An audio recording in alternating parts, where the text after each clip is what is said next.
In previous lecture we will discuss about third group in France. कल मैंने आपसे discuss किया था तीन ग्रुप बन गया था। कुलीन वर्ग को सेकंड में भेज दिया गया और फर्स्ट ग्रुप में पादरियों को ऐड कर दिया गया। कुलीन वर्ग को लुई 14 ने सेकंड ग्रुप में जरूर भेजा, लेकिन लुई 14 जानता था कि अगर कुलीन वर्ग के पावर को मैं ज्यादा कट कर दूंगा तो कुलीन वर्ग उनके खिलाफ रेवोल्यूशन करने लगेगा।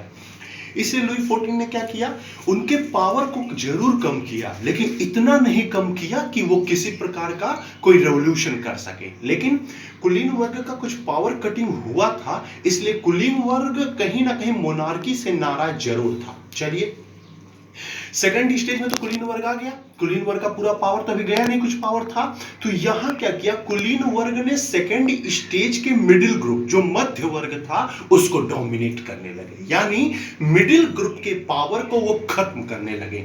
सिंपल मैं कहूं तो मिडिल ग्रुप की हालत बिल्कुल वैसी हो गई थी जैसे थर्ड ग्रुप की। अगर मैं इसे सिंपल बात कहूं तो तीन ग्रुप अब भी हैं, लेकिन फर्स्ट ग्रुप में कौन है, मोनार्की के साथ पादरी। सेकंड ग्रुप में पूरा कुलीन वर्ग पूरी तरह से हावी है। थर्ड स्टेज में मध्य वर्ग और निम्न वर्ग हो गया। सिंपल, मध्य वर्ग निम्न वर्ग नाराज है कुलीन से, कुलीन नाराज है मोनार्की से, क्योंकि मोनार्की ने उनके अधिकारों को छीना, लेकिन कोई कुछ नहीं कर सकता था क्योंकि लुई 14 एक स्ट्रॉन्ग वॉरियर, बहुत ही ताकतवर राजा था, इसलिए कोई कुछ कर नहीं पा रहा था। 1772 में क्या हुआ, लुई 14 अचानक उसकी मृत्यु हो गई। उसका छोटा बच्चा था, अभी ज्यादा बड़ा था नहीं, 14 और 15 इयर्स में कहा जाता है लुई 15 बैठ गया सिंहासन पे। 1772 में लुई 15 बैठ गया सिंहासन पे।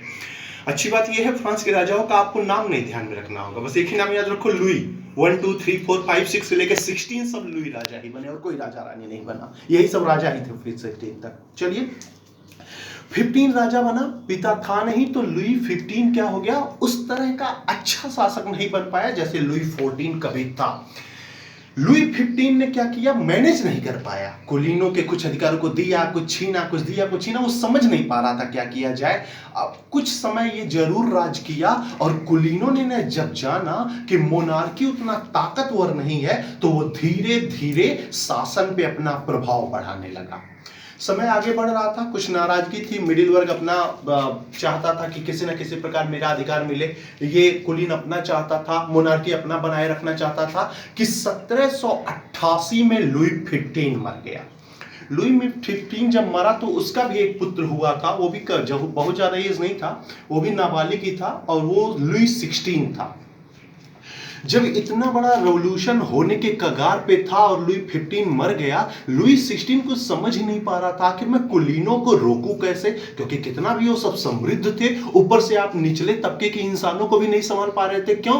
क्योंकि 1770, 87, 88, 85 लगातार 3 साल फ्रांस में बहुत अकाल पड़ा और निचले वर्ग के लोगों को बहुत परेशानी झेलनी पड़ी। उसी में लुई 15 मर गया। अब लुई 16 समझ नहीं पा रहा था मैं करूं क्या आखिर।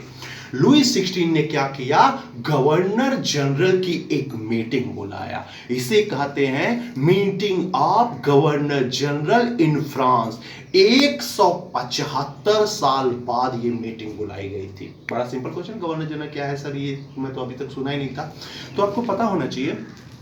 फ्रांस जब मोनार्की स्टैब्लिश हुई थी तो फ्रांस के राजा ने समृद्ध लोगों के 40 लोगों को मिला के एक गवर्निंग बॉडी बनाई थी।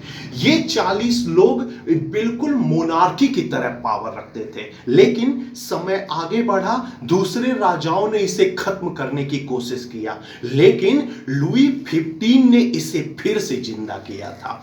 लुई 16 ने उसी गवर्नर जनरल की मीटिंग बुलाई। सिंपल, अगर आप गवर्नर जनरल की मीटिंग बुला रहे हैं मिस्टर मोनार्की, आप इतने पावरफुल नहीं हैं कि अपने कुलीन और मध्य वर्ग पर नियंत्रण लगा सके। आगे नेक्स्ट लेक्चर में मैं बताऊंगा आपको कि गवर्नर जनरल की जब मीटिंग हुई तो उसके आगे क्या हुआ, किस प्रकार रेवोल्यूशन स्टार्ट हुआ फ्रांस में। Okay, thank you.